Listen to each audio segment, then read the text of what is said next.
अस्सलाम वालेकुम अज़ीज़ तलबा। मोहम्मद शफीक अकबर आपसे मुखातिब है। और लास्ट टाइम हमने बात की थी, पिछले लेक्चर में हमने हमद हफीज़ ताइब की हमद के बारे में हमने पढ़ा था, उनका तारुफ हमने देखा था और पहला शेर उनका हमने उसकी तशरीह भी बयान की थी। जिन बच्चों ने अभी तक वो नहीं देखा, पहले वो पहला लेक्चर देख लें। उसके बाद आज हम दूसरा लेक्चर उसी हमद का ही, जिसके शायर हफीज ताइब हैं, उसका दूसरा लेक्चर जो है हम वो यहाँ पे बयान करने लगे हैं। अब उसमें दूसरा शेर जो है, पहले शेर में हमने बात की थी कि किसका निजाम रहनुमा है उफुक उफुक। किसका निजाम रहनुमा है उफक उफक से मुराद ये है कि इस पूरी कायनात का निजाम चलाने वाली जात एक अल्लाह ताला की जात है। अंदाज सवालिया है और यहाँ वो हमेशा रहने वाली जात है और हमेशा रहेगी। इस कायनात से पहले भी वही मौजूद थी, इस कायनात के बाद भी वो जात जो है मौजूद रहेगी। अब इसके बाद पहले शेर में वो अल्लाह ताला की वहदानियत और यकताई को बयान करते हैं। उसके बाद नज़्म के जितने भी बाकी अशार हैं, उन सभी अशार में वो उनकी निशानियों को बयान करते हैं कि उसके होने की कौन कौन सी निशानियां हैं। दूसरे शेर में आप देखिए कि शान जलाल किसकी अया है जबल जबल, रंगे जमाल किसका जमा हुआ है उफुक उफुक। अब यहाँ पे पहले शेर में उन्होंने वजाहत की कि अल्लाह ताला एक है, वाहिद है, यकता है और ये हमेशा कायम और दायम है। दूसरे शेर में वो उसकी वहदानियत के साथ उसके होने की निशानियों को भी बयान कर रहे हैं और सबसे बड़ी निशानी वो बयान कर रहे हैं, शान जलाल किसकी अया है जबल जबल।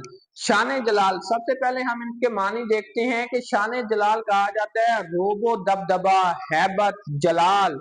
अब यहाँ पे शान जलाल अल्लाह ताला के रोब, दबदबा, हैबत, उसका कहार होना जो उसकी एक सिफ्त भी है, वो बयान की जा रही है कि ये जो जबल जबल कहा जाता है, जबल कहते हैं पहाड़ को, ये जो पहाड़ों के इतने तवील सिलसिले अल्लाह ताला ने बनाए हैं, आखिर इसको बनाने वाली जात कोई है और उसके होने की एक हैबत, जलाल, इंसान दंग रह जाता है कि ये जात ऐसी कोई ना कोई मौजूद है जो इस पूरे निजाम को, इस पूरी कायनात को संभाले हुए, और ये पहाड़ों का एक तवील सिलसिला जो है वहां पे मौजूद है। रंगे जमाल किसका जमा हुआ है उफुक उफुक। रंगे जमाल कहते हैं खूबसूरती का रंग, खूबसूरती का रंग जमाल कहा जाता है खूबसूरती को। रंगे जमाल इस पूरी कायनात की खूबसूरती। अब पूरी कायनात की खूबसूरती जो है उसमें हर एक चीज, हर एक बड़ी से बड़ी चीज और छोटी से छोटी चीज उसमें शामिल हो जाती है। हम इसका सबसे पहले मफहूम देखते हैं। मफहूम के पूरे जब शेर का जब हम इसको मजमूई तौर पे बयान करते हैं इसका मफहूम, तो इस शेर में अल्लाह ताला की अजमत और किबरियाई को बयान करते हुए कायनात में उसके रंगे जमाल का जिक्र किया गया है। अल्लाह ताला की शान और किबरियाई को बयान करते हुए उसके रंगे जमाल का, उसकी उसकी पूरी कायनात को खूबसूरत बनाने का, सजाने का यहाँ पे जिक्र किया गया है और उसकी खूबसूरती पूरी दुनिया पर छाई हुई है। अब ये पूरी दुनिया, उसमें जमीन और आसमान दोनों इसमें शामिल हैं। अब जमीन और आसमान की खूबसूरती हमें दिखाई देती है। अब यहाँ पे जो निशानी के तौर पे जो इस्तेमाल किया गया है, वो हमारे पास जबल जो है वो बतौर निशानी अल्लाह ताला की कि इतने बड़े बड़े पहाड़ और इन पहाड़ों के तवील सिलसिले जो हैं, वो आखिर कोई तो इसका बनाने वाला है। अब यहाँ पे वो अंदाज, यहाँ पे भी सवालिया अंदाज है कि कौन है जिसने ये सारे पहाड़, ये सारे जबल जो है बनाए हैं, एक तवील सिलसिला इनका बनाया है।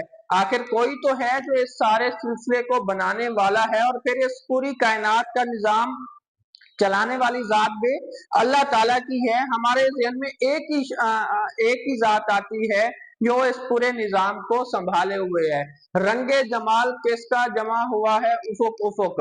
अच्छा, पहले मिसरे में वहां पे खुदा की कहारी और जब्बारी जो सिफात हैं उनको जाहिर किया जा रहा है कि एक हैरत में डाल देने वाली दुनिया और पहाड़ों का सिलसिला اللہ تعالیٰ نے تخلیق کر دیا۔ دوسرے شعر میں پھر اس کی جو ایک غفور الرحیم ہونا ہے، وہ اس کا خوبصورتی سے اس کائنات کو سجانا ہے، رنگ جمال کے اس پوری کائنات میں صرف اس کی ہیبت کے جلوے موجود نہیں ہیں، بلکہ اس کے ہونے کی نشانیاں وہ ہمیں خوبصورتی، اور یہ خوبصورتی میں کیا ہمارے پاس یہ آبشاریں، یہ دریا، یہ سمندر، یہ چاند، یہ سورج، یہ ستارے، یہ جتنا کچھ بھی اللہ تعالیٰ نے بنایا، یہ سجایا سنوارا اور اس کو خوبصورت بنایا، وہ انسان کے لیے ہی اس کو پیدا کیا ہے، اور انسان کو اس میں بہت سی نشانیاں دکھائی دیتی ہیں جو اس بات کا ثبوت ہیں کہ خدا تعالیٰ جو ہے وہ ذات ہے جس نے اس پوری کائنات کو بنایا ہے۔ اب اس میں ہم نثری حوالے بھی شامل کریں گے۔ نثری حوالوں سے میرا مراد یہ ہے کہ کوئی قرآنی آیت ہو سکتی ہے، کوئی حدیث ہو سکتی ہے، کسی قرآنی آیت کے علاوہ کسی عظیم شخص کا کوئی قول شامل ہو سکتا ہے، تو نثری حوالوں میں آپ اس میں وہ بھی شامل کر سکتے ہیں۔ اللہ تعالیٰ سورۃ الانبیاء میں آیت نمبر 31 میں فرماتا ہے کہ ہم نے زمین میں پہاڑ گاڑ دیے کہ وہ انہیں لے کر لڑک نہ پڑے۔ تو یہ اللہ تعالیٰ اپنے ہونے کی نشانیوں میں وہ ایک نشانی پہاڑوں کو بھی شامل کر رہا ہے، اور ایک اور جگہ فرماتے ہیں کہ ہم نے ان کو بطور میخیں جو ہے زمین کی میخیں کے طور پہ ان کو ہم نے بنایا کہ جس کی مدد سے یہ زمین جو ہے وہ قائم ہے۔ اب یہاں پہ اللہ تعالیٰ کی وحدانیت کے ساتھ ساتھ ہمیں اس کے ہونے جو ایک ہمیں حیرت میں ڈال دیتا ہے کہ یہ پہاڑوں کا ایک طویل سلسلہ آخر بنانے والی ذات کون سی ہے؟ اللہ تعالیٰ کی ذات ہے۔ انداز سوالیہ ہے، لیکن اس سوالیہ انداز میں بھی در حقیقت وہ سوال میں ہی وہ خود جواب دے رہے ہیں، سوال کر کے اصل میں وہ خود اس کا جواب دے رہے ہیں کہ کون ہے جس کی ہیبت، روب اور دبدبا یہ طویل پہاڑوں کے سلسلے کو دیکھ کے ہم پہ ایک روب سے ایک کیفیت سی طاری ہو جاتی ہے، تو آخر کوئی تو ہے، کون ہے یہ سب بنانے والا؟ تو ہمارے ذہن میں ایک ہی ذات آتی ہے، وہ ذات ہے اللہ تعالیٰ کی ذات، کہ اللہ تعالیٰ نے ہی اس کو یہ تخلیق کیا ہے، یہ بنایا ہے، اور پھر اس نے نہ صرف یہ طویل سلسلے روب و ہیبت میں ڈال دینے والے سلسلے قائم کیے ہیں، بلکہ وہ اس کے ساتھ کائنات میں خوبصورتی بھی اس نے پیدا کی ہے۔ آپ اس میں سب سے پہلے مفہوم لکھیں گے، مفہوم کے بعد آپ نثری حوالے اس میں شامل کریں گے، اس کے بعد آپ اشعار کے حوالے بھی اس کی تشریح میں لازمی طور پہ شامل کریں گے۔ یہاں پہ چند ایک اشعار کا میں نے ذکر کیا ہے، آپ بے اگر شعر کے ساتھ کوئی مزید اشعار جو آپ کو آتے ہوں اور وہ اس سے ملتے جلتے ہوں، اسی کے ساتھ میل کھاتے ہوں، تو آپ وہ بھی شامل کر سکتے ہیں۔ حوالے کے آپ اشعار دیکھیے کہ گلو بلبل بہار میں دیکھا، ایک تجھ کو ہزار میں دیکھا۔ اب یہاں بھی اللہ تعالیٰ کی وحدانیت جو ہے اسی کو بیان کر رہے ہیں، اس کے ہونے کی نشانیوں کو بیان کر رہے ہیں کہ گلو بلبل بہار میں دیکھا۔ گلو بلبل، اب یہاں پہ گل اور بلبل، اب یہاں سے مراد پوری کائنات لی جا رہی ہے، پورا باغ، کیونکہ اگر ہم ویسے تلمیحات کے طور پہ اس کو استعمال کریں تو گل اور بلبل ان میں ایک ربط قائم ہے۔ کہا جاتا ہے کہ گل کا دیوانہ جو ہے وہ پرندہ بلبل ہے، تو اب یہاں پہ گل و بلبل سے مراد پوری کائنات لے رہے ہیں کہ ہم نے پوری دنیا میں بہت سے جلوے دیکھے، لیکن ان سب میں ہمیں جو ایک واحد اور یکتا جلوہ جو ہمیں نظر آتا ہے وہ اللہ تعالیٰ کی ذات کا ہی جلوہ نظر آتا ہے جس نے اس پوری کائنات کو سنبھالا ہوا ہے۔ اس کے علاوہ آپ دیکھیے دوسرا شعر کہ رنگ تیرا چمن میں بو تیری، خوب دیکھا تو باغباں تو ہے۔ اب یہاں پہ استعارہ کے طور پہ بھی یہ استعمال ہو رہا ہے۔ ہم نے بات کی تھی استعارہ، استعارہ میں کہتے ہیں کہ جب بھی کوئی لفظ حقیقی معنی کی بجائے اس کو ہم اس کے مجازی معنی میں استعمال کریں اور اس کے درمیان تشبیہ کا بھی تعلق پایا جائے تو وہ ہمارا استعارہ کہلاتا ہے۔ اب یہاں پہ رنگ تیرا چمن میں بو تیری، اب یہاں پہ چمن سے مراد، ویسے تو اس کو باغ کہتے ہیں لیکن چمن سے مراد یہاں پہ جو لیا جا رہا ہے، باغ سے مراد اب یہاں پہ پوری دنیا کو ایک باغ قرار دیا گیا ہے، اور خوب دیکھا تو باغباں تو ہے، किसी भी बाग को सजाने वाला, उसका ख्याल रखने वाला, उसको मजीद उसमें हुस्न पैदा करने वाला वो माली होता है, जिसे बागबान कहा जाता है। तो इस पूरी दुनिया को जो है वो चमन करार दिया, और बागबान से मुराद वो जो माली है वो खुदा को यहाँ पे करार दिया जा रहा है कि अल्लाह ताला की जात है जो इस पूरे चमन, इस पूरी दुनिया का जो मालिक है, उसको सजाने और संवारने वाला है। इसके अलावा तीसरा आप शेर देखिए कि तुझी को जो यहाँ जलवा फरमा न देखा, बराबर है दुनिया को देखा न देखा। यहाँ पे तसव्वुफ का एक रंग के जो सूफी होते हैं, जो अल्लाह वाले होते हैं, जो बुजुर्ग होते हैं, मुत्तकी होते हैं, जो गौर व फिक्र करने वाले होते हैं, वो अल्लाह ताला की जात की तलाश में, वो हर एक जर्रे में खुदा की जात को तलाश करते हैं। कायनात की हर एक चीज में उन्हें खुदा की तलाश होती है। तो यहाँ पे बे के तुझको जो यहाँ जलवा फरमाना देखा, अगर तेरी तरफ हमने रुजू ना किया, अगर तेरी तरफ हमने तवज्जो ना की, हम तेरी तरफ लौटे ना, तो हमारे दुनिया में आने का मकसद ही पूरा ना हुआ। अल्लाह ताला खुद कहता है कि वमा खलक़तुल जिन्ना वल इंसा इल्ला लियअबुदून, कि मैंने जिन्नों और इंसानों को अपनी इबादत के लिए, अपनी बंदगी के लिए पैदा किया। तो वो बंदगी जो है वो अल्लाह ताला की इबादत करना और उसको तलाश करना और उसकी तरफ माइल होना, उसकी तरफ बढ़ना, अब पूरी कायनात को तस्खीर करना जो है इसमें शामिल है। बराबर है दुनिया को देखा ना देखा, कि अगर हमने खुदा के अहकामात को पूरा ना किया, इस कायनात पे गौर व फिक्र ना के, तो दुनिया में हमारा आने का जो है मकसद भी वो पूरा ना हुआ। और ये तलाश जो है वो हमें असल में ये रास्ता है जो हमें लेके जाता है खुदा की तरफ। तो अब जब हम मजमूई तौर पे इसका जिक्र करते हैं, तो शान जलाल किसकी अया है जबल जबल, कि अल्लाह ताला की हैबत, उसका रोब दबदबा उसके पहाड़ों के जरिए जाहिर हो रहा है।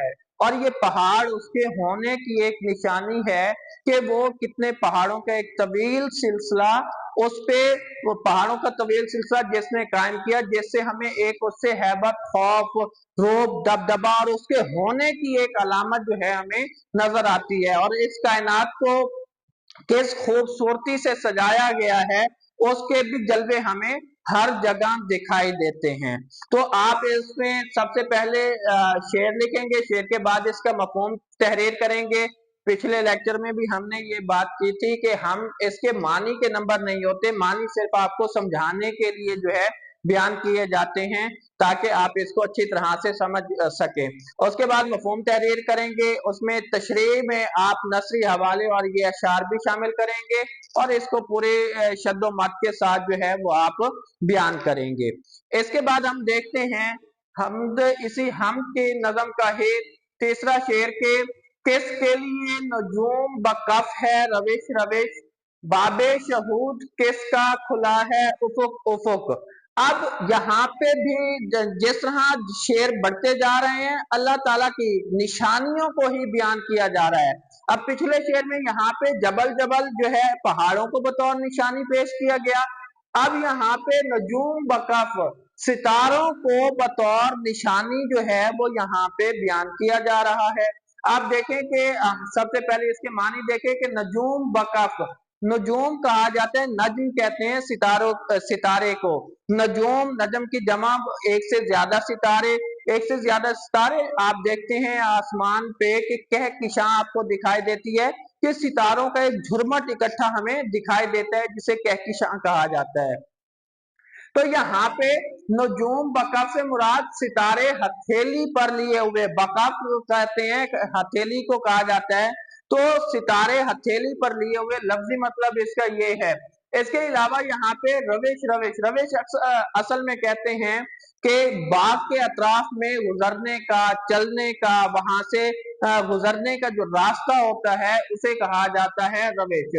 बाबे शहूद किसका खुला है उफुक उफुक, बाब शहूद, बाब अरबी जुबान का लफ्ज है जिसके मानी दरवाजे के होते हैं, शहूद कहते हैं शहादत को, गवाही को। बाबे शहादत, अब शहूद, बाबे शहूद, जब दोनों को ये तरकीब हम इसकी इस्तेमाल करते हैं, तो इस तरकीब में जो है हमें उसके होने की निशानियां, बाबे शहूद اس کے शहादत निशानी को भी गवाही को कहते हैं, शहादत को कहते हैं। तो उसके होने की जो निशानियां हैं उसका एक दरवाजा पूरी कायनात में खुला है। अब यहाँ पे कि बाबे शहूद किसका खुला है? उफुक उफुक उफुक हमने बात की थी कि उफुक कहा जाता है कि जमीन व आसमान का वो किनारा जहां पे दोनों एक दूसरे से मिलते हुए हमें दिखाई देते हैं, तो मुराद पूरी कायनात। तो यहाँ पे हफीज ताइब जो हैं वो इस पूरी कायनात के हवाले से बात कर रहे हैं कि इस पूरी कायनात में उसके होने की निशानियां जा बजा जगह जगह जरा जरा हर एक जगह बिखरी हुई हैं, जिसे हमने तलाश करना है और उन्हीं निशानियों को देख के ही हम खुदा को पहचानते हैं कि ऐसी कोई ना कोई हस्ती मौजूद है।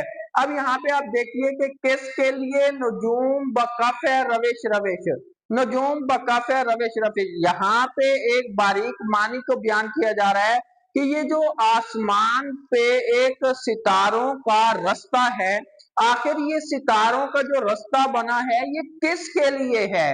ये किसकी इंतजार में ये सितारे रोशन हैं, चमक रहे हैं? अब ये हमें दावत फिक्र दे रही है, गौर व फिक्र की दावत यहाँ पे इसमें शायर देता है हमें कि ये जो कायनात बनाई है और इस कायनात में मौजूद आसमान और आसमान की खूबसूरती के लिए उसमें मौजूद सितारे, अब ये सितारे इतनी तादाद में अनगिनत सितारे हैं जिसको हम गिन भी नहीं सकते। आखिर ये जो सारी निजाम सजाया गया है ये किसके लिए है? ये जो आसमान एक कायम है बगैर किसी सतून के, उसके अलावा फिर उसमें मौजूद ये सितारे, और सितारों की ज़खामत ऐसी है कि ये आग की तरह दहकते हुए सितारे हैं और इनकी ज़खामत इतनी है कि हमारी कई ज़मीनें इसमें समा सकती हैं। जब हमारी कई ज़मीनें इसमें समा सकती हैं लेकिन वो हमें सिर्फ टिमटिमाते हुए दिखाई देते हैं, वो हमें एक खूबसूरती का मंजर पेश करते हैं। तो शायर इसमें कहता है, सवालिया अंदाज अपनाता है, इस्तफहामिया अंदाज अपनाता है कि आखिर ये जो सितारे हैं ये किसके लिए रोशन हैं? ये जो सितारों का एक रास्ता बनाया गया है ये किसके लिए रोशन है? तो इसका जवाब हमें खुद ही मिलता है कि ये इंसान के तलाश के लिए मुमकिन है। एक तो उसने अभी हमने कहा कि खूबसूरती रंगे जमाल जो है खूबसूरत इस कायनात को बनाया, तो इसी के लिए वो कहते हैं कि बेशक अल्लाह ताला खूबसूरत है और खूबसूरती को पसंद करता है, कि अल्लाह ताला खुद भी खूबसूरत है और वो इस कायनात को भी उसने वैसे ही खूबसूरत बनाया है और वो खूबसूरती को पसंद करता है। जब हम इसके मजमूई तौर पे मफहूम की बात करते हैं तो अल्लाह ताला ने ये कहकशां सजाई है। कहकशां वो सितारों का जमट, पूरा आसमान और उस पे मौजूद फैले हुए सितारे, हर कहकशां हथेली पर सितारे लिए हुए है, गोया तमाम दुनिया में ज़हूर हक का दरवाजा खुला है। ज़हूर हक का दरवाजा खुला है, बाबे शहूद शहादत उसकी निशानियों का, उसकी गवाहियों का, हमें कदम कदम पे उसके होने की निशानियां मिलती हैं। खुदा को हमने बराह रास्त नहीं देखा, खुदा को अगर हमने पहचाना है तो हमने उसकी निशानियों से पहचाना है। ये इतना बड़ा आसमान जो तख्लीक किया गया और बगैर किसी सतून के मौजूद है, ये इतने बड़े बड़े सफीम सितारे जो मौजूद हैं, इन सितारों को देखते हुए, आसमान को देखते हुए इंसान ये गौर व फिक्र करने पे मजबूर हो जाता है कि आखिर ये इतना बड़ा निजाम आखिर बनाने वाली जात कौन सी है? तो वो एक ही जात हमारे जहन में आती है और वो जात है अल्लाह ताला की जात। तो शायर उसी तरफ इशारा करते हैं कि ये सितारे, ये कहकशाएं, ये उनकी खूबसूरती वो हमें दावत फिक्र देती हैं, हमें बुलाती हैं अपनी तरफ कि आओ तुम तलाश करो उस खुदा को जिसके लिए तुम बनाए गए हो। अब उस खुदा की तलाश के लिए ये एक रास्ता मौजूद है जो इंसान को दावत फिक्र देता है कि आखिर ये बड़ी इतनी बड़ी कायनात जो है ये बनाई गई, ये संवारी गई, इसको सजाया गया, खूबसूरत बनाया गया, तो इसके बनाने वाली जात भी कोई ना कोई मौजूद है। हम देखते हैं कि मुसव्विर एक होता है, तख्लीकार होता है, वो कोई भी तस्वीर बनाता है تو وہ اس پہ خوب محنت کرتا ہے کہ کہیں پہ اس میں کوئی نقص باقی نہ رہ جائے، کہیں پہ ہلکی سی بھی خراش یا ایک کوئی چھوٹی سی لکیر وہ اس پوری تصویر کا حسن خراب کر دیتی ہے، اور وہ اس تصویر کو بڑی مہارت کے ساتھ جو ہے وہ چن چن کے ایک ایک چیز کو بڑے عمدگی اور سلیقے کے ساتھ اس کو سجاتا ہے۔ تو اللہ تعالیٰ بھی وہ تخلیق کار ہے اور سب سے بہترین اور اعلیٰ تخلیق کار ہے۔ انسان تو وہ پہلے سے موجود چیزوں کو، مادی چیزوں کو وہ ملا کے اپنی ایک نئی تخلیق بناتا ہے، اس کو ملا کے وہ اپنا نام دے دیتا ہے، لیکن خدا ایک ایسی ہستی ہے جس نے جو کہتا ہے کن ہو جا اور فیکون ہو جاتا ہے، اور وہ سب سے پہلے تخلیق کرنے والا ہے۔ تو یہ جو کہکشائیں ہیں، یہ ستارے ہیں، یہ ستارے ہمیں اس بات کی دلیل دیتے ہیں کہ کوئی ایسی ذات موجود ہے جس نے اس پوری کائنات کے نظام کو بنایا ہے، اور اس پوری کائنات کے نظام کو سجانے اور سنوارنے کے بعد پھر اسے چلا بھی رہا ہے۔ بنانے کے بعد اسے چھوڑ نہیں دیا بلکہ اس کو سجا بھی رہا ہے، اس کو مکمل طور پہ اس نظام کو وہ چلا بھی رہا ہے۔ اس میں نثری حوالے بھی شامل کیے گئے ہیں۔ نثری حوالوں میں ہم دیکھتے ہیں کہ ہم نے آسمان دنیا کو ستاروں سے سجا دیا، کہ ہم نے اس کو خوبصورت بنا دیا، ہم نے اس کو ستاروں سے سجا دیا۔ سورۃ ملک میں جو ہے اس کو بیان کرتے ہیں، آیت نمبر 5 ہے کہ ہم نے اس جو کائنات ہے اور اس میں موجود جو آسمان ہے، یہ دنیا میں جو آسمان ہے اس کو ہم نے ستاروں سے خوبصورت بنا دیا، اس کو مزید سجا دیا، اس میں مزید حسن اور خوبی پیدا کر دی۔ تو پہلے شعر میں خدا کی وحدانیت کو بیان کرتے ہیں، دوسرے میں اس کے پہاڑوں کو بطور نشانی دلیل کے طور پہ شاعر بیان کرتے ہیں، اور تیسرے شعر میں وہ ستاروں کو بطور خدا کی نشانی اور دلیل کے پیش کرتے ہیں کہ اگر خدا جو ہے وہ یہ ستارے بھی اس کے ہونے کی ایک نشانی ہیں، جس کو دیکھتے ہوئے ہم یہ کہتے ہیں کہ کوئی ایسی ذات موجود ہے جو جس نے اس پوری کائنات کا نظام بنایا اور پھر وہ اس کو ساتھ لے کے اس کو چلا بھی رہا ہے، اور اس میں مزید دن بدن اضافے بھی ہمیں ہوتے دکھائی دیتے ہیں۔ کائنات تو یہ بن گئی لیکن اس کے جلوے جو ہیں وہ دن بدن ہمارے سامنے آتے رہتے ہیں، جلوے اس کے جلووں کو ہم دیکھ کر حیران ہوتے رہتے ہیں کہ اچھا کائنات میں یہ کچھ بھی موجود تھا۔ جب جیسے جیسے انسان ترقی کرتا ہے، وہ محنت کرتا ہے، غور و خوض کرتا ہے، فکر کرتا ہے، تو اس میں جو ہے اس کو مزید اس میں بہتری اور ترقی ملتی ہے، اور وہ ایسی چیزوں کو تلاش کرتا ہے جو کائنات میں پہلے سے موجود تو ہیں لیکن وہ ان کو تلاش کر کے عام لوگوں کے سامنے لے آتا ہے، اور انسان دنگ اور حیران رہ جاتا ہے کہ دنیا میں ایسا کچھ بھی ممکن ہے۔ تو یہاں پہ انہی ستاروں کو جو ہے وہ ایک جو رستہ روش جو کہا گیا ہے، یہ ستاروں کا رستہ ہے، اور ستاروں کا رستہ یہ منتظر کس کا ہے؟ انسان کی غور و فکر کا منتظر ہے۔ وہ دعوت فکر دے رہا ہے، بلا رہا ہے کہ آؤ اس کائنات کو تم تلاش کرو، اس میں مزید حسن اور خوبی پیدا کرنے کے لیے تمہیں اس میں غور و خوض کرو۔ اللہ تعالیٰ قرآن پاک میں فرماتا ہے کہ میں نے مفہوم اس کا بیان کر رہے ہیں کہ میں نے یہ کائنات جو ہے یہ دن اور رات پیدا کیے جو کہ ایک دوسرے کی گردش میں ہیں، رات اور دن ایک دوسرے کی گردش میں ہیں، اور اس کی گردش کو دیکھتے ہوئے ہم یہ کہتے ہیں کہ اس میں غور و فکر کرنے والوں کے لیے بہت سی نشانیاں ہیں جو اس میں غور و فکر بھی کرتے ہیں۔ اس کے علاوہ ایک اور جگہ کہتے ہیں کہ تم کیا اپنے آپ پر غور نہیں کرتے؟ تو اپنے انسانی جسم میں بھی وہ اگر ہم اپنی تخلیق پر بھی غور کریں تو ہمیں اس کے ہونے کی یہ بھی ایک علامت ہے، یہ بھی ایک نشانی ہے کہ ہمیں اپنی تخلیق کتنی پیچیدہ یہ ایک عمل ہمیں دکھائی دیتا ہے۔ تو اس کے علاوہ ہم اس میں مجموعی طور پہ اس میں ہم حوالے کے اشعار بھی شامل کریں گے کہ جگ میں آ کر ادھر ادھر دیکھا، تو ہی آیا نظر جدھر دیکھا۔ جگ میں آ کر، جگ کہا جاتا ہے دنیا کو، اس دنیا میں آ کر ہم گھومے پھرے، تلاش کے اس کائنات کو تسخیر کیا، ہم جہاں بھی گئے تو ہمیں صرف تیرا ہی جلوہ نظر آیا، ہمیں ہر طرف خدا کے جلوے اور اسی کی نشانیاں ہی دکھائی دیں۔ اس کے علاوہ آپ دیکھیں کہ یار کو ہم نے जा बजा देखा, कहीं जाहिर कहीं छुपा देखा। अब यहाँ पे हम देखते हैं कि यार को हमने जब यार से मुराद, अब यहाँ पे हम खुदा को भी मुराद ले सकते हैं कि अल्लाह ताला के जो जलवे हैं, उसकी निशानियां हैं, वो जा बजा हर तरफ हमें दिखाई देती हैं। उसके जलवे, उसके होने की निशानियां हमें हर तरफ दिखाई देती हैं। इसके अलावा देखिए कि हर एक शय में झलक वो अपनी रबूबियत की दिखा रहा है।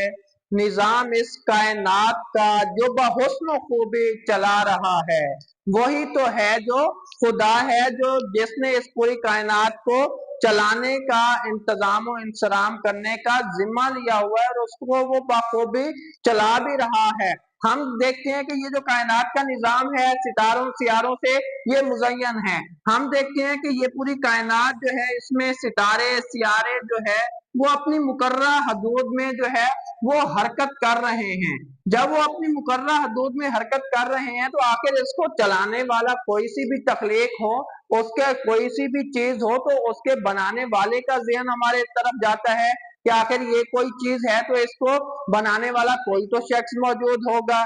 तो ये अब कायनात है, तो कायनात में कहीं पे जमीन है, कहीं पे जुपिटर है, कहीं पे मुख्तलिफ सितारे सियारे हैं। तो ये अपनी मुकर्रर हदूद में क्या कर रहे हैं, हरकत कर रहे हैं। अब ये अगर इनको ये पूरे निजाम है और जिसके तहत ये सारा निजाम चल रहा है, अब इनकी हरकत को अगर हम बदल दें, और हम बदल इसको नहीं सकते। अब मिसाल के तौर पे सूरज जो है वो मुकर्रर वक्त पे तलू होता है और मुकर्रर वक्त पे गरूब हो जाता है, और अगर ये मुकर्रर वक्त पे तलू होने की बजाय जो है मशरिक की बजाय ये मगरिब से तलू हो जाए, तो क्या होगा, पूरा निजाम जो है वो एक दरहम बरहम हो जाएगा। तो अब इस पूरे निजाम को चलाने वाली जात कौन सी है, वो अल्लाह ताला की जात है। तो इसमें सितारों को बतौर निशानी बयान किया जा रहा है, कहकशाओं को, सितारों को और उसके रस्ते को बतौर निशानी बयान किया जा रहा है, और उसके साथ दावत फिक्र दी जा रही है इस कायनात पे गौर फिक्र करने के लिए कि ये कायनात, आखिर ये सितारे अगर बनाए गए, ये रास्ता जो बनाया गया एक, ये किसकी मुंतजिर हैं, ये इंसान के मुंतजिर हैं कि वो इसको गौर फिक्र करें और खुदा की तलाश करें। उसको पाने की जुस्तजू, उसके होने की दलील वो हमें इन सितारों में नजूम बकफ जो है यहाँ पे कहा गया वो नजर आता है। और बाबे शहूद किसका खुला है, उफुक उफुक, बाबे शहूद निशानियों का दरवाजा। अब यहाँ पे पूरी कायनात यहाँ इसमें भी मुराद ली जा रही है कि चूंकि हमें उसके ये आबशारों में, झरनों में, दरियाओं में, समंदरों में, आसमान और जमीन की हर एक कायनात की चीज में उसके होने की निशानियां जो मौजूद हैं, एक निशानियों का एक तवील सिलसिला, बाबे शहूद निशानियों का दरवाजा खुला है इंसानों के लिए कि वो इसको तलाश करें। तो आप इसको मुकम्मल तौर पे इसको पढ़ेंगे, इसका अशार को याद करेंगे, हवाले के अशार, इसमें नसरी हवाले भी आप शामिल करेंगे। तरतीब हमने पहले से बात की है कि किस तौर से हमने इसको तहरीर करना है कि मफहूम, मफहूम के बाद आप नसरी हवाले और शेरी अशार भी उसमें शामिल करेंगे। शेरी बाकी के अशार हम अगले लेक्चर में मुकम्मल करेंगे, उनकी तशरीह करेंगे। तब तक के लिए हमें इजाज़त दीजिए। अल्लाह हाफिज़।